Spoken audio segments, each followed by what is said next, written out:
تو وہ لغت بھی ایسی ہے کہ آج کوئی عرب بھی اگر اس کا معنی وہ محسوس کرے جو یہ لغت کے اندر پیش کرتا ہے تو وہ بھی اس معنی کو جاننے کے لیے تیار نہیں ہے۔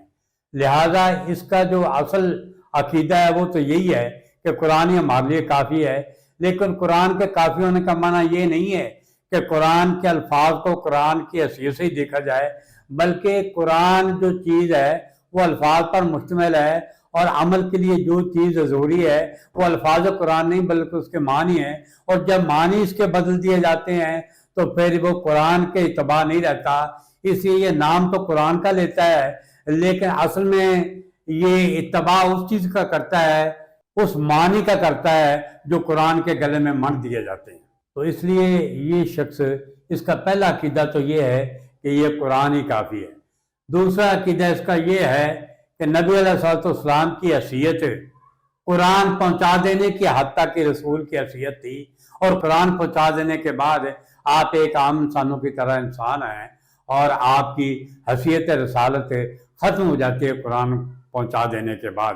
اللہ نے آپ کو رسول قرار دیا ہے، اور رسول پیغمبر کو ہی کہتے ہیں، اور پھر اللہ نے آپ کو یہ بھی کہا ہے کہ وما علیک الا البلاغ، آپ کے ذمہ صرف پہنچا دینا ہے۔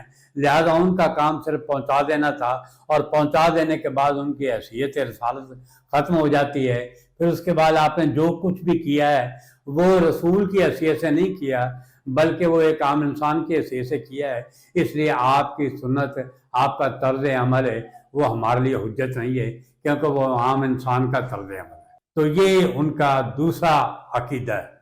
ان کا تیسرا عقیدہ یہ ہے کہ معجزات جو ہیں یہ اللہ کے قانون کے خلاف ہیں۔ یہ کہنا کہ آگ جو ہے وہ اپنی تاثیر کھو چکی، تو یہ چیز قرآن کے جو طبی قوانین ہیں جن کو قرآن سنت اللہ کہتا ہے تو یہ اس کے خلاف ہے، حالانکہ سنت اللہ کا وہ معنی ہے ہی نہیں جو یہ بیان کرتا ہے۔ اس لیے یہ معجزات کا انکار کرتا ہے، اور معجزات کے انکار کے بعد یہ اور بھی چیزیں جو جزیات کے اندر شامل ہے، مثلا معراج کا انکار، یا انبیاء کرام کے فردن جو معجزات ان کو دیے گئے تھے، حضرت موسیٰ علیہ السلام کو لاٹھی کا سانپ بن جانا، یا اس طریقے سے آپ کا اپنے بغل میں سے ہاتھ نکال کر اس کو چمکتے ہوئے محسوس کرنا، یہ ساری چیزوں کو کہتا ہے کہ یہ بالکل غلط ہے۔ وہ ان کی تعویل کرتا ہے، اور تعویل بھی ایسی کرتا ہے جو قرآن کے الفاظ جو ہیں وہ برداشت نہیں کر سکتے، اور قرآن کے حدود سے قطعاً وہ خارج ہوتے ہیں۔ تو اس طریقے سے یہ انکار معجزات بھی کرتا ہے، اور پھر اس کے علاوہ یہ علماء کرام کی جو تعلیمات ہیں یہ ان کی مخالفت کے اندر قرآن کی تعویلات کرتے ہوئے بالکل الگ ایک طرز عمل اختیار کرتا ہے۔ تو یہ چیزیں اس کے عقائد کے اندر شامل ہیں۔ باقی اس کے نظریات کے اندر یہ بات بھی شامل ہے کہ اللہ تبارک تعالیٰ نے جہاں جہاں قرآن کریم کے اندر اللہ رسول کا ذکر کیا ہے تو اس سے مراد اللہ کی ذات نہیں ہے جس نے جو خالق کائنات ہے، جو خالق سماوات و ارض ہے، بلکہ اس سے مراد اور چیز ہے۔ اور رسول سے مراد بھی وہ شخص نہیں ہے جس کو اللہ تبارک تعالیٰ نے اپنے رسالت اور نبوت کا تاج اس کے سر پر رکھا ہے، بلکہ اس سے مراد بھی اللہ اور رسول جب دونوں کو ملا کر بیان کیا جائے تو اس سے مراد محض مرکز ملت ہوتا ہے، جس کا معنی قرآنی حکومت کا سربراہ ہے۔ اور یہ قرآن کریم نے جہاں بھی اللہ اور رسول کے الفاظ اکٹھے آئے ہیں اس سے مراد مرکز ملت ہی ہے، حالانکہ یہ بات بھی اس کی بالکل غلط ہے۔ اور پھر مرکز ملت جو بھی قرآن کی تشریح کرے وہ سب کے لیے قابل قبول ہونے چاہیے۔ لہذا اللہ کے زمانے میں، اللہ اور رسول کے زمانے میں تو یہ ممکن تھا کہ رسول نے جو کچھ بھی قرآن کے بارے میں جزیات بیان کیے ہیں وہ اسی حد تک محدود تھی، ساری قیامت تک کے لیے وہ جزیات قابل قبول نہیں ہیں۔ ہر دور کے اندر صرف وہی جزیات قرآن کے قابل قبول ہوگی جو مرکز ملت جو ہے وہ اپنے دور کے اندر اختیار کرے گا۔ تو یہ ان کا ایک نظریہ ہے۔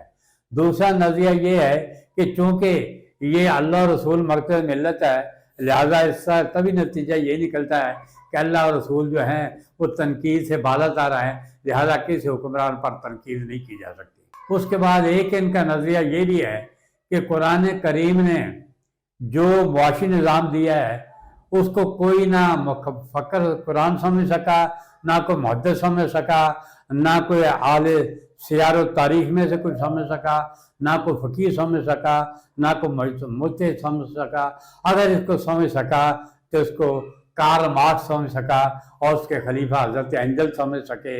ان کے سوا کسی کو قرآن کے معاشی نظام کی سمجھ نہ آئی، اور اس سے یہ نظام جناب غلام محمد پرویز صاحب نے سمجھا، لیکن اس کو کارل مارکس کے نام سے سوشلزم یا کمیونزم کے نام سے قبول نہیں کیا، بلکہ اس نے اس کا نام نظام ربوبیت رکھا، اور نظام ربوبیت تو بالکل وہی چیز ہے جو سوشلزم اور کمیونزم کے اندر ہے۔ دوسرا نظریہ یہ ہے۔ تو اس طریقے سے یہ اپنے مختلف نظریات اور عقائد جو ہے وہ لوگوں کے اندر اس طریقے سے پیش کرتا رہا ہے۔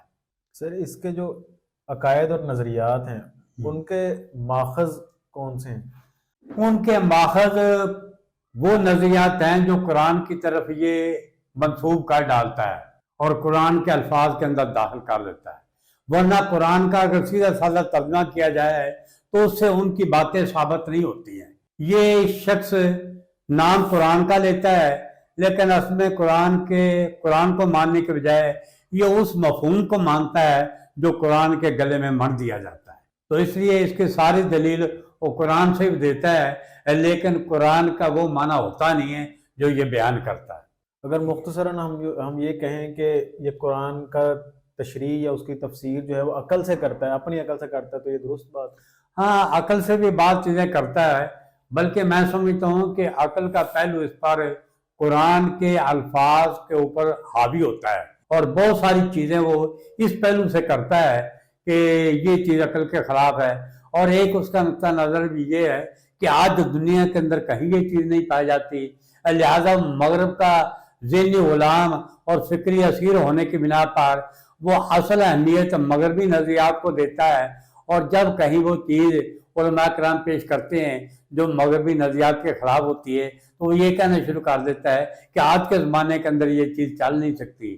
چنانچہ وہ سمجھتے ہیں کہ ہمارے علماء کرام جو ہیں وہ تو مقلد ہیں، تقلید کا شکار ہیں، لہذا اصل تحقیق اگر ہوئی ہے تو مغرب کے اندر ہوئی ہے، لہذا مغربی ہی کو قابل قبول سمجھنا چاہیے، ان کی تحقیق پر ہی چلنا چاہیے۔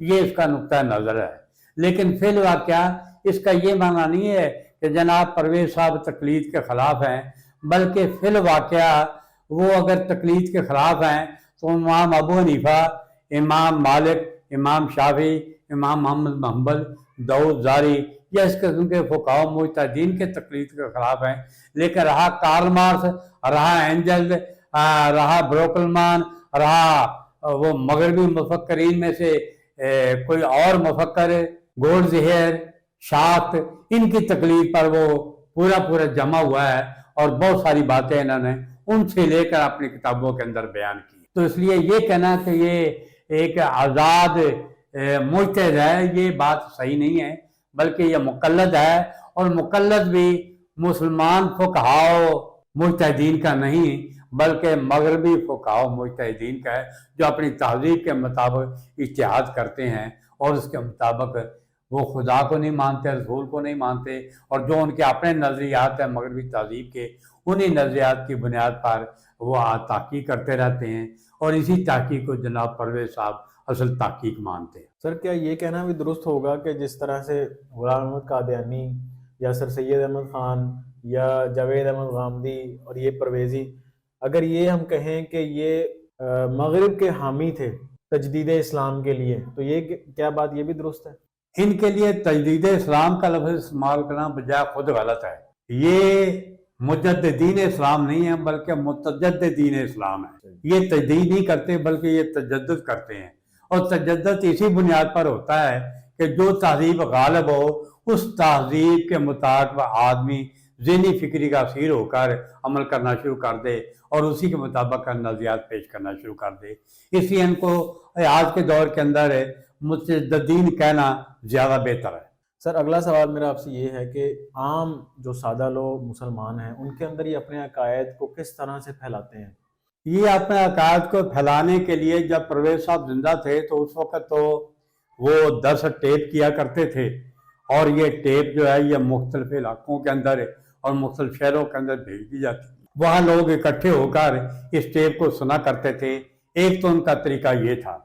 دوسرا طریقہ ان کا یہ تھا کہ وہ اپنی کتب کو شائع کرتے تھے اور کتب کو مارکیٹ میں لاتے تھے اور لوگ ان کتب کو خرید کر پڑھتے تھے، تو یہ ایک دوسرا طریقہ تھا۔ تیسرا ان کا طریقہ یہ تھا کہ یہ اپنے کتب کو فری آف کاسٹ اور اپنے رسالے کو بھی بغیر چندہ وصول کیے یہ بڑے بڑے لوگوں کو بھیجا کرتے تھے۔ آپ حیران ہوں گے کہ ایوب خان کے زمانے کے اندر اس فتنے کو بڑی ہوا دی گئی، اور ایوب خان نے ایک سرکولر بھی فوج کے اندر جاری کیا تھا کہ فوج کے لوگوں پر یہ لازم کیا جاتا ہے کہ وہ طلوع اسلام کا مطالعہ کریں، اور غلام احمد پرویز کی مالی مدد بھی جناب ایوب خان صاحب کرتے رہے اپنے دور حکومت کے اندر۔ تو ان کا دوسرا طریقہ تو یہ ہے، اور تیسرا طریقہ ان کا یہ ہے کہ آپ نے، بلکہ یہ دوسرے طریقے کا ایک تسلسل ہے کہ یہ اپنے لٹریچر کو بڑے بڑے جو شخصیتیں ہیں، خواہ وہ سیاسی ہیں، خواہ وہ عدالتی ہیں، خواہ وہ فوجی شخصیتیں ہیں، یہ ان کو اپنا لٹریچر بھیجتے ہیں، اور اس لٹریچر کی بنا پر وہ لوگ ان سے متاثر ہوتے ہیں، اور یہ صحافیوں کے اندر بھی یہ اپنا لٹریچر بھیجتے ہیں۔ چنانچہ آپ یہ سن کر حیران ہوں گے کہ معراج خالد نام کا ایک شخص جو پاکستان کے اندر نگران وزیر اعظم بھی رہا ہے اور قومی اسمبلی کا پیپل پارٹی کے دور کے اندر سپیکر بھی رہا ہے، وہ انہی کے فتنے کا شکار تھا۔ اور خود پرویز صاحب جو تھے وہ اس کی اس لیے حمایت کرتے تھے، اور یہ پرویز صاحب کی اس لیے حمایت کرتا تھا کہ پرویز صاحب اسلامی سوشلزم کا نام لیتے تھے، اور یہ کہتا تھا کہ آپ یہ نام تبدیل کر دیں، آپ نظام ربوبیت نام لیں، اگرچہ اسلامی سوشلزم اور نظام ربوبیت ایک ہی چیز ہے، لیکن جب اسلامی سوشلزم کا آپ نام لیتے ہیں تو اس سے لوگوں کے اندر یہ تاثر پیدا ہوتا ہے کہ آپ ایک کفری نظام سوشلزم کو مشرف باسلام کر رہے ہیں۔ چنانچہ اس بنا پر یہ ان سے شاکی رہے ہیں، لیکن بہرحال حمایت یہ ان کی کرتے رہے ہیں۔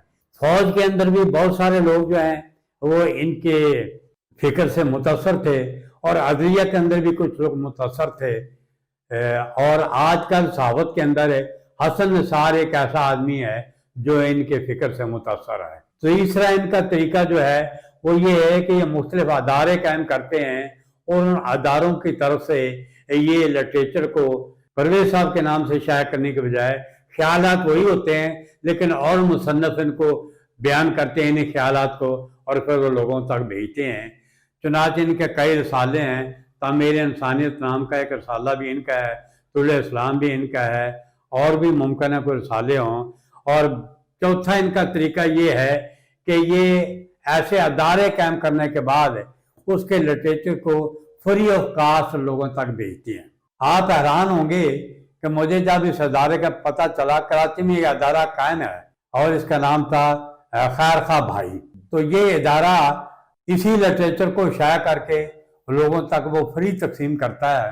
مجھے یاد ہے کہ ایک مرتبہ میں نے ان کو لکھا کہ بھئی میں بھی کوئی دین کا علم حاصل کرنا چاہتا ہوں، آپ مجھے بھی اپنا لٹریچر بھیجیں۔ تو آپ حیران ہوئے کہ انہوں نے 23 کتابیں مجھے بھیجی، اور ان 23 کتابوں میں سے 18 کتابیں میں نے پڑھی، اور 5 کتابیں میں نے اس لیے نہیں پڑھی کہ وہ میں پہلے پڑھ چکا تھا۔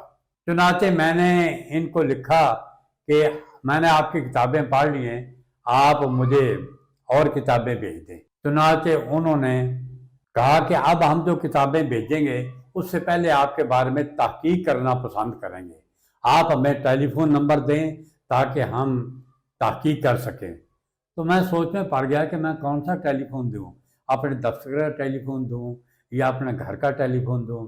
بہرحال میں نے سوچ سمجھ کر پھر گھر کا ٹیلی فون دیا، اور انہوں نے جب تحقیق کے لیے فون اٹھایا تو میری یہ خوش قسمتی تھی کہ میں گھر کے اندر موجود تھا، اور میں نے اس کو اٹینڈ کیا، اور میں نے جو سوال اس کو پیچھے میں نے ان کو اطمینان بخش جواب دیا۔ چنانچہ انہوں نے مجھے پھر کتابیں بھیجی، 48 کتابیں اور بھیجی۔ اب 48 ہو اور 23 ہو، 71 کتابیں انہوں نے مجھے بھیجی ہیں، اور آپ حیران ہوں گے کہ ایک آدمی کو وہ اتنا لٹریچر بھیجتے ہیں تو باقیوں کو نامعلوم ہو کتنا بھیجتے ہوں گے. تو بہرحال میں نے پھر کیونکہ پہلے ہی میں تو اس فکر کا جو تھا وہ پوسٹ مارٹم کر رہا تھا تو میرے لیے ان میں کوئی نئی چیز نہیں تھی. تو یہ ہے ان کے طریقے. اور اس کے علاوہ ان کا ایک ادارہ اور بھی ہے جس کو فکر اسلامی کہا جاتا ہے. یہ مولانا عمر احمد عثمانی کا ادارہ ہے. اور مولانا عمر احمد عثمانی جیسا کہ میں پہلے عرض کر چکا ہوں مولانا ظفر احمد عثمانی کے بیٹے ہیں اور یہ بھی منکر حدیث تھے. اور ان کا بھی مقالات اور مضامین طلوع اسلام کے اندر چھپے رہے ہیں. سر آخری سوال میں انشاءاللہ آپ سے کروں گا اور پھر ناظرین سے اجازت چاہیں گے. ہمارے جو نوجوان ہیں اس وقت ان کے اندر مطالعے کا شوق نہیں پایا جاتا. ایک بڑی وجہ یہ بھی ہے کہ جس وجہ سے وہ ان چیزوں کے اندر ملوث ہو جاتے ہیں اور ان لوگوں کے بارے میں کوئی ظاہری کوئی ایسی نشانی بھی نہیں ہے جس کی وجہ سے ہم ان سے بچ سکیں. تو آپ کیا سجیسٹ کرتے ہیں کہ عام لوگ ان سے کس طرح بچ سکتے ہیں یا ان کے لیے کیا علامات پیش کریں گے؟ یہ فتنہ جو ہے یہ دراصل پڑھے لکھے لوگوں کا فتنہ ہے اور پڑھے لکھے لوگوں کی تعداد ملک کے اندر کوئی زیادہ نہیں ہے. اس لیے خال لوگ ہی اس فتنے کا شکار ہیں اور پھر یہ کھل کر اپنے آپ کو ظاہر بھی نہیں کرتے ہیں اور قرآن کے نام پر اپنے آپ کو ظاہر کرتے ہیں. اس لیے میں سمجھتا ہوں کہ اس دور کے اندر اس فتنے کو پنپنے کا کوئی زیادہ موقع نہیں ملا ہے. اور پھر اس کے زیادہ نہ پنپنے کی ایک وجہ سید ابوالعلا مودودی کا وجود بھی تھا. مولانا مودودی نے اس فتنے کے خلاف جو بھی دلائل تھے وہ تفہیم القرآن کے اندر بھی اور اپنے مختلف مقالات کے اندر بھی وہ پیش کیے ہیں اور ان کے بڑے پرزور انداز کے اندر تردید کی ہے.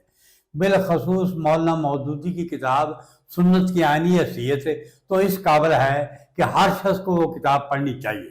تو لوگوں کو اس فتنے سے بچانے کے لیے آج کے دور کے اندر جو وسائل ہیں ان کا استعمال بہت ضروری ہے.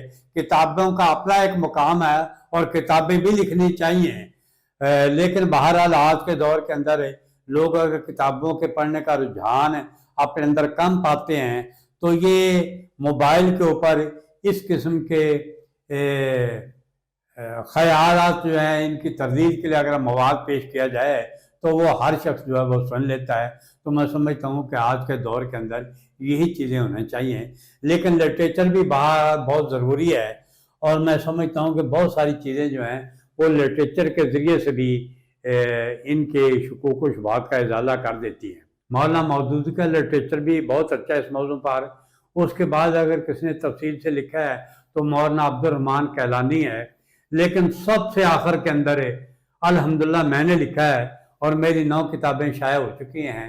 اور یہ بھی میں آپ سے عرض کر دوں کہ میری کتابوں کو پذیرائی بہت زیادہ حاصل ہوئی ہے. حتیٰ کہ بیرون ملک بھی جہاں یہ فتنہ پایا جاتا ہے تو جماعت اسلامی کے لوگوں نے میرا لٹریچر ہی بیرون ملک پہنچایا ہے تاکہ اس فتنے کے اچھے طریقے سے سرکوبی ہو چکے. اور یہ بھی پھر میں آپ سے عرض کر دوں کہ میں نے اگر اس لٹریچر کی تردید کی ہے تو میں نے سرسری طور پر اس کا مطالعہ کر کے تردید نہیں کی. طلوع اسلام سب سے پہلے مئی 1938 میں شائع ہوا تھا اور اقبال کی وفات کے تقریباً 10 دن کے بعد یہ شائع ہوا تھا. 21 اپریل سن 38 کو علامہ اقبال فوت ہوئے تھے اور یہ رسالہ اس کے 10 دن بعد 1 مئی کو یہ شائع ہوا تھا. اور 1 مئی کے رسالے سے لے کر اس کی وفات ہوئی ہے فروری 1985 کے اندر. چنانچہ فروری 1985 کے بعد دسمبر 1986 تک یہ تقریباً اتنا جتنا بھی عرصہ بنتا ہے اس کے اندر طلوع اسلام کی پوری فائل کا میں نے ایک ایک حرف پڑھا ہے. پھر اس کا میں نے اس کی فائل کے شروع کے اندر اشارات لکھے ہیں کہ کون سی چیز نے کہاں لکھی ہے. پھر میں نے ایک رجسٹر بنایا اور اس رجسٹر کے اندر میں نے ہیڈ وائز تقریباً 2,500-3 ہزار اس کے عنوانات ہو گئے جن کے تحت میں نے اس کے مواد کو مضمون وائز اکٹھا کیا. مثلا یتیم پوتی کی وراثت کے متعلق اس نے جہاں کہیں جو کچھ بھی لکھا ہے وہ میں نے اس عنوان کے تحت جمع کر دیا. اب اگر میں یتیم پوتے کے وراثت متعلق کچھ لکھتا ہوں تو سارے اقتباسات میرے سامنے ہوتے ہیں، میں تحریر لکھتا چلا جاتا ہوں اور ان اقتباسات کو ان کے اندر سمجھتا چلا جاتا ہوں۔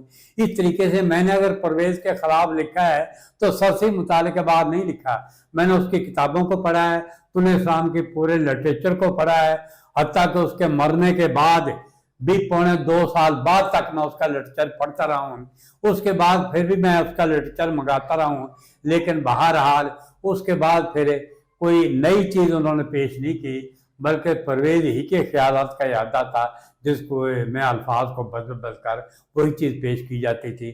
اس کے بعد پھر میں نے اس لٹریچر کو پڑھنا بند کر دیا اور پرویز صاحب کی تردید میں نے پرویز صاحب ہی کے دلائل کی بنیاد پر کی ہے۔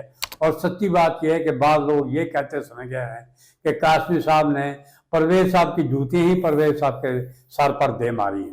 سر جیسا کہ ماشاءاللہ آپ نے 9 کتابیں بھی لکھ دی ہیں، مختلف مسائل کے اندر تحریرات بھی لکھی جاتی ہیں، اور یہ بھی چیز واضح ہے کہ ان تک بھی تو پہنچتے ہوں گی نا، جو اس وقت پرویزی لوگ موجود ہیں ان تک بھی یہ آپ کی کاوشیں پہنچتے ہوں گی، تو آپ کو اس تناظر میں کوئی تھریڈ کا سامنا کرنا پڑا ہو یا کوئی آپ کو اس طرح کی چیزیں، کچھ لوگ آپ کے پاس آئے ہوں؟ کچھ لوگ میرے پاس آئے تھے، بلکہ بھیجے گئے تھے۔ وہ ان کی عادت تھی، جہاں کے فیصل آباد کے ہیں وہ چند نوجوان ہیں، ان کی عادت تھی کہ وہ اس مساجد میں جا کر مولوی صاحب سے سوالات کیا جاتے تھے، اور مولوی صاحب بیچارے اس فتنے سے آگاہ نہیں تھے، تو یہ جب کوئی پھسپھسا سا جواب ان کی طرف سے ملتا تھا تو یہ اس کا مذاق اڑاتے تھے اور اس کے اوپر فکرے کرتے تھے، کہتے تھے آج تو ہم نے بڑا فن انجوائے کیا ہے مول صاحب کو پریشان کر کے۔ تو وہاں اتفاق سے ایک مسجد کے اندر ہے، مجھے بھی جاننے والا ایک آدمی بیٹھا تھا، اس نے کہا کہ آپ یہ جو سوالات کرتے ہیں یہ واقعی آپ سمجھنے کی خاطر کرتے ہیں یا کسی کو زج کرنے کے لیے کرتے ہیں؟ تو یہ تو نہیں کہہ سکتے تھے کہ ہم زج کرنے کے لیے کرتے ہیں، انہوں نے کہا کہ جی ہم سمجھنے کے لیے کرتے ہیں۔ انہوں نے کہا کہ پھر ہم آپ کو ایک ایسی شخصیت کا پتہ دیتے ہیں جس کے پاس جائیں گے آپ تو آپ کے سارے اشکالات جو وہ حل کریں گے۔ انہوں نے پھر میرا ایڈریس دے دیا، 3 4 یا 5 آدمی تھے، وہ میرے گھر آئے، اور میرے گھر آنے کے بعد انہوں نے کہا کہ سر ہم آپ سے کچھ سوالات کرنا چاہتے ہیں، تو ہم ان کا جواب چاہتے ہیں تاکہ ہم اپنے اشکالات کو اپنے ذہن سے دور کر سکیں۔ میں نے کہا فرمائیے کون سے آپ کے اشکالات ہیں؟ لیکن جی اشکالات سے پیش کرنے سے پہلے ہم یہ چاہتے ہیں کہ آپ قرآن کی حد تک رہیں گے، قرآن سے باہر نہیں جائیں گے۔ میں نے کہا ٹھیک ہے ہم قرآن کی حد تک رہیں گے، لیکن یہاں ایک سوال پیدا ہوتا ہے کہ قرآن کی ایک آیت کا ترجمہ میں کروں، ایک ترجمہ آپ کریں، تو پھر ترجمہ آپ کا قبول کیا جائے گا یا میرا قبول کیا جائے گا؟ کہنے لگے جی نہ آپ کا قبول کیا جائے گا نہ ہمارا قبول کیا جائے گا، ترجمہ تو وہ ہوگا جو پرویز صاحب کا قبول کیا جائے گا۔ میں نے کہا کہ اچھا چلو یہی بات مان لیتے ہیں، لیکن اگر پرویز صاحب نے ایک مقام پر ترجمہ کچھ اور کیا ہو اور دوسرے مقام پر اس کا مفہوم کچھ اور کیا ہو تو آپ اس کے پہلے مفہوم کو مانیں گے یا دوسرے مفہوم کو مانیں گے؟ کہنے لگے کہ یہ تو ممکن ہی نہیں ہے، کیونکہ جس طرح قرآن میں اختلاف نہیں ہے اس طرح پرویز صاحب کے ترجمے اور مفہوم کے اندر بھی کوئی اختلاف نہیں ہو سکتا۔ میں نے کہا پھر آپ اپنے اشکالات رہنے دیں، پہلے اسی بات پر فیصلہ ہو جائے کہ پرویز صاحب کے تراجم کے اندر فرق پایا جاتا ہے یا نہیں پایا جاتا۔ چنانچہ جب میں نے کوئی 10-12 مثالیں ان کے سامنے پیش کی جس میں آیات کے مختلف تراجم مختلف مفاہیم بیان کیے تھے تو وہ تو سر پکڑ کر بیٹھ گئے، کہنے لگے کہ ہم تو سمجھتے تھے کہ یہ شخص کبھی دوغلا پن اختیار نہیں کرتا ہے، لیکن آج ہمیں اندازہ ہوا ہے کہ اس شخص نے کہیں کچھ ترجمہ کیا ہے کہیں کچھ ترجمہ کیا۔ میں نے کہا اب آپ اپنے فرمائیے کیا آپ کے اشکالات ہیں؟ انہوں نے پھر 2-3 اشکالات پیش کیے جن کا میں نے تسلی بخش جواب دیا اور پھر وہ چلے گئے، لیکن اس دوران کے اندر وہ بار بار الجھتے رہے اور میں خاموشی کے ساتھ ان کی بات سننے کے بعد بڑے تحمل کے ساتھ ان کو جواب دیتا رہا اور پھر وہ مطمئن ہو کر چلے گئے۔ اس کے بعد پھر میرا خیال ہے کہ انہیں کسی عالم کے گھر میں جا کر یا اس کی مسجد میں جا کر اس کو تنگ نہیں کیا ہوگا۔ ماشاءاللہ۔ تو یہاں پر ہم اپنے اس سیشن کا اختتام کرتے ہیں۔ ناظرین، ہر دور کے اندر جہاں کہیں بھی اسلام کو کسی فتنے کا سامنا کرنا پڑتا ہے تو اس کے لیے اللہ رب العزت اپنے کچھ مجاہد جو تیار کر دیتے ہیں اس دور میں، جو اس کا سامنا کرتے ہیں اور اسلام کا دفاع کرتے ہیں۔ ہمارے ڈاکٹر محمد الدین قاسمی صاحب ان مجاہدین میں سے ایک ہیں جو اسلام کے عقائد اور نظریات کا دفاع کرتے ہیں مختلف فتنوں میں، جس میں سے ایک پرویزیت بھی ہے۔ ہماری دعا ہے کہ اللہ رب العزت ایسے شخصیات کو، ایسے مجاہدین کو تادیر قائم رکھے، اور ان کی جو محنت ہے اللہ تعالیٰ اس میں اتنی برکت دے کہ لوگوں کے اندر ان کی ان محنتوں کی وجہ سے خیر پھیلے، اور اللہ رب العزت ان سب سے راضی بھی ہو اور ان کے اس کاوشوں کو قبول بھی فرمائے۔ تو آپ سب سے بھی یہی گزارش ہے کہ آپ لوگ دین اسلام کو سمجھنے کے لیے قرآن اور سنت کے اوپر عمل کریں اور اس کو سمجھیں، اور اس کے لیے آپ قرآن کو پڑھیں، حدیث کو پڑھیں اور علماء کے ساتھ رابطے میں رہیں، تاکہ اللہ رب العزت آپ کو ہر قسم کے فتنے سے محفوظ فرمائے۔ اپنا بہت سارا خیال رکھیں۔ السلام علیکم ورحمۃ اللہ وبرکاتہ۔